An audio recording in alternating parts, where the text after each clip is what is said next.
Friends, welcome to UVC మస్తీ.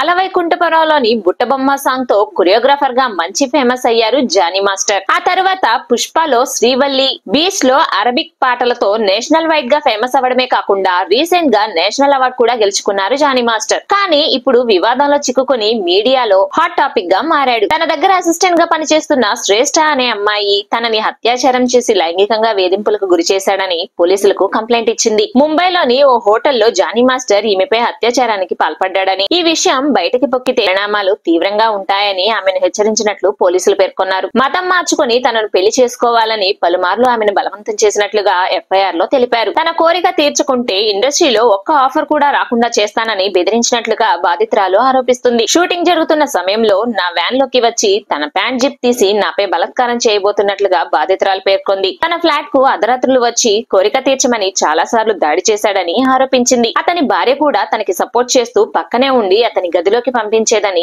ఒకవేళ తనని ఎదిరిస్తే కొట్టి తిట్టేదని శ్రేష్ఠ పోలీసులకి చెప్పడంతో జానీ మాస్టర్ మీద కేసు నమోదు చేశారు పోలీసులు. ప్రస్తుతం జానీ మాస్టర్ పరారీలో ఉన్నట్లు సమాచారం. అసలు ఈ వివాదంలో ఉన్న నిజాలేంటి? నిజంగానే జానీ మాస్టర్ తన టీమ్ లో ఉన్న అమ్మాయిల్ని లైంగికంగా వాడుకుంటాడా? జేసీబీ డ్రైవర్ గా ఉన్న Jani master national award winner గా ఎలా ఎదిగాడు? గతంలో జానీ మాస్టర్ జైల్లో ఎందుకున్నాడు అనే విషయాలన్నింటినీ ఈ వీడియోలో చెప్పుకుందాం. స్కిప్ చేయకుండా వీడియో చివరి వరకు చూడండి. జానీ మాస్టర్ పూర్తి పేరు షేక్ జానీ బాషా. 1980 జూలై 2న ఆంధ్రప్రదేశ్ లోని నెల్లూరులో మామూలు మధ్యతరగతి ముస్లిం ఫ్యామిలీలో షేక్ ఉమాయిన్ బాషా, బీబీ జాన్ దంపతులకు జన్మించాడు. తన తండ్రి ట్రాన్స్పోర్ట్ బిజినెస్ చేసేవాడు. జానీ మాస్టర్ పెద్దగా చదువుకోలేదు. తన తండ్రి నడుపుతున్న లారీలో యాక్సిడెంట్ కు గురి కావడంతో ఫ్యామిలీకి ఆర్థికపరమైన ఇబ్బందులు వచ్చాయి. తన వంతు సాయంగా మెకానిక్ షాప్ లో పనిచేస్తూ తండ్రికి సహాయంగా ఉండేవాడు. అలాగే పెళ్లిళ్లలో ఎవరైనా చనిపోతే అక్కడ కూడా డాన్సులు వేస్తూ కూడా కొంత డబ్బు సంపాదించేవాడు. అలా జానీ మాస్టర్ మెల్లగా డాన్స్ మీద ఇంట్రెస్ట్ పెంచుకున్నాడు. అలా చిన్న చిన్న డాన్స్ ట్రూపుల్లో జాయిన్ అయి ఆ తర్వాత సినిమాల్లోకి రావాలని అనుకున్నాడు. ఇంట్లో ఒప్పుకోకపోయినప్పటికీ తన మీద తనకు నమ్మకం ఉండటంతో హైదరాబాద్ వచ్చి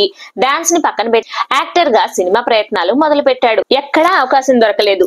రూమ్ రెంట్ కి తినటానికి కూడా డబ్బులు లేని పరిస్థితి. చేసేదేమీ లేక మళ్లీ ఇంటికి వెళ్లిపోయాడు. దాంతో ఇంట్లో వాళ్ళు గట్టిగా మందలించడంతో చనిపోదామనుకుని ఆత్మహత్య ప్రయత్నం కూడా చేశాడు. కానీ సమయానికి తన అన్న చూసి హాస్పిటల్లో చేర్పించగా ప్రాణంతో బయటపడ్డాడు. అటువంటి స్టేజ్ నుండి నేషనల్ అవార్డు గెలుచుకునే స్థాయికి వెళ్లడం అంటే మామూలు విషయం కాదు. ఫేమ్ వచ్చిన తర్వాత గతం మర్చిపోయి ఇష్టం వచ్చినట్లు బిహేవ్ చేస్తే ఉన్న పరువు పోగొట్టుకోవడం తప్ప ఇంకేం మిగలదు. చావు దాకా వెళ్లొచ్చిన జానీ మాస్టర్ మళ్లీ హైదరాబాద్ వెళ్లి ఈసారి యాక్టర్ గా కాకుండా తనకు వచ్చిన డాన్స్ ని నమ్ముకుని ఆ డిపార్ట్మెంట్ లో ప్రయత్నాలు మొదలు పెట్టాడు. కానీ డాన్సర్ కావాలంటే యూనియన్ కి వెళ్లి డాన్స్ కార్డ్ తీసుకోవాలని, దానికి 20,000 కట్టాలని ఓ మేనేజర్ చెప్పడంతో అయోమయంలో పడ్డాడు జానీ మాస్టర్. తండ్రిని అడగలేని పరిస్థితి. దాంతో తన అన్నయ్యకి ఈ విషయం చెప్పడంతో అతను అప్పు చేసి మరి 20,000 పంపించాడు. ఆ డబ్బుతో డాన్సర్ కార్డుని తీసుకున్నాడు. విచిత్రం ఏంటంటే ఇప్పుడు అంటే ఈ వివాదం రావడానికి ముందు వరకు కూడా కొరియోగ్రాఫర్ అసోసియేషన్ అధ్యక్షులుగా జానీ మాస్టర్ ఉన్నారు. బండ్లు ఓడలు, ఓడలు బండ్లు అవడం అంటే ఇదేనేమో. కష్టపడితే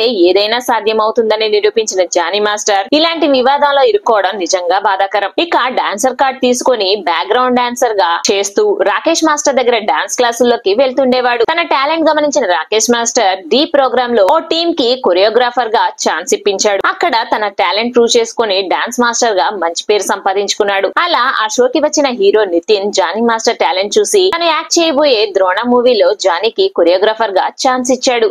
ఆ తర్వాత మర్యాద రామన్న, ఈగ, రచ్చ, నాయక్, ఇద్దరమ్మాయిలతో ఎవడు వంటి సినిమాలు చేయడంతో బిజీ కొరియోగ్రాఫర్ గా ఇండస్ట్రీలో సెటిల్ అయిపోయాడు జానీ మాస్టర్. డీలో ఉన్నప్పుడే సుజీ అనే క్లాసికల్ డాన్సర్ పరిచయం కావటం, ఆ పరిచయం ప్రేమగా మారింది. వీరిద్దరి మతాలు వేరువేరు అవడంతో ఇరు కుటుంబాలు ఒప్పుకోలేదు. దాంతో సుజీని తన మతానికి కన్వర్ట్ చేసి ఆయేషేగా తన పేరును మార్చి మార్చ్ 2010లో ఆమెను పెళ్లి చేసుకున్నాడు జానీ మాస్టర్. ఇంతవరకు బానే ఉంది. కానీ డాన్స్ మాస్టర్ గా మంచి పేరు సంపాదించుకున్న తరువాత తరచూ ఏదో ఒక వివాదంలో చిక్కుకుంటూనే ఉన్నారు జానీ మాస్టర్. 2015లో సిఎంఆర్ ఇంజనీరింగ్ కాలేజ్ లో ఓ ప్రోగ్రామ్ కి అటెండ్ అయ్యాడు జానీ. అక్కడ ఓ సాంగ్ విషయంలో అదే ఈవెంట్ లో పాల్గొన్న ఒక లేడీ కొరియోగ్రాఫర్ తో గొడవలు వచ్చి ఆమెను ఆమె టీం మీద చేయి చేసుకున్నాడు జానీ మాస్టర్. దీంతో ఆ లేడీ కొరియోగ్రాఫర్ 2015లో కేసుని ఫైల్ చేయగా మేడ్చల్ సివిల్ కోర్టు విచారణ జరిపి జానీ మాస్టర్ కి 6 నెలల జైలు శిక్ష విధించింది. ఆ తర్వాత బెయిల్ మీద బయటకు వచ్చాడనుకోండి. అలాగే ఈ మధ్య ఓ చెక్ బౌన్స్ కేసులో కూడా ఇరుక్కున్నాడు. అంతేకాక రీసెంట్ గా కూడా కొరియోగ్రాఫర్ అసోసియేషన్ నుండి కొంతమంది డాన్స్ మాస్టర్స్ బయటకు వచ్చి జానీ మాస్టర్ మీద నెగిటివ్ కమెంట్స్ చేశారు. ఇక ఇప్పుడు లైంగిక వేధింపుల కేసు.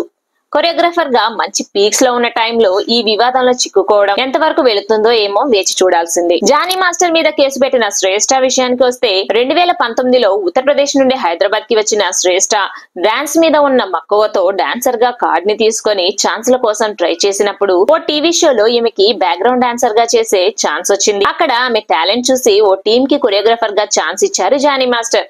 కానీ ఆమెకు సినిమాల్లో కొరియోగ్రాఫర్ గా చేయాలని ఉండటంతో జానీ మాస్టర్ దగ్గర అసిస్టెంట్ గా జాయిన్ అయింది. అప్పటి నుండి ఆమెను లైంగికంగా వేధిస్తున్నాడని ఆమె పేర్కొంది. అప్పటికి ఆమె మైనర్ కాబట్టి ఓవేళ పోలీసుల విచారణలో ఆమె ఆరోపణ నిజం అని తేలితే గనక జానీ మాస్టర్ కి పెద్ద శిక్ష పడే అవకాశం ఉంది. జానీ మాస్టర్ బిహేవియర్ పై జనసేన పార్టీ కూడా ఆగ్రహం వ్యక్తం చేసి జానీ మాస్టర్ ని పార్టీకి సంబంధించిన విషయాలకు దూరంగా ఉండాలని ఆదేశించింది. అయితే ఇంకో వాదన కూడా ఈ ఇష్యూ మీద వినిపిస్తుంది. 2019 తర్వాత కొంతకాలం ఆమె బయట పెళ్లి చేసుకుంది. ఆమెకు ఓ బాబు కూడా ఉన్నట్లు సమాచారం. 2019లో కంప్లైంట్ చేయకుండా ఇప్పుడు ఎందుకు కేసు ఫైల్ చేసిందని కొంతమంది క్వశ్చన్ చేస్తున్నారు. జానీ మాస్టర్ ఇప్పుడు కెరీర్ లో పీక్స్ లో ఉన్నాడని, అతని ఎదుగుదలను తట్టుకోలేక ఆమెను రెచ్చగొట్టి ఇదంతా చేపిస్తున్నారు అనే వాళ్ళు కూడా లేకపోలేదు. ఈ విషయం మీద మీరేమనుకుంటున్నారో, తప్పు ఎవరిదై ఉంటుందో అని మీరు అనుకుంటున్నారో కామెంట్స్ లో చెప్పండి. That's all for this video friends. ఈ వీడియో నచ్చినట్లయితే మర్చిపోకుండా మా వీడియోకి ఓ లైక్ ఇచ్చి మా ఛానల్ ని సబ్స్క్రైబ్ చేసుకోండి friends. Thanks for watching. Jai Hind.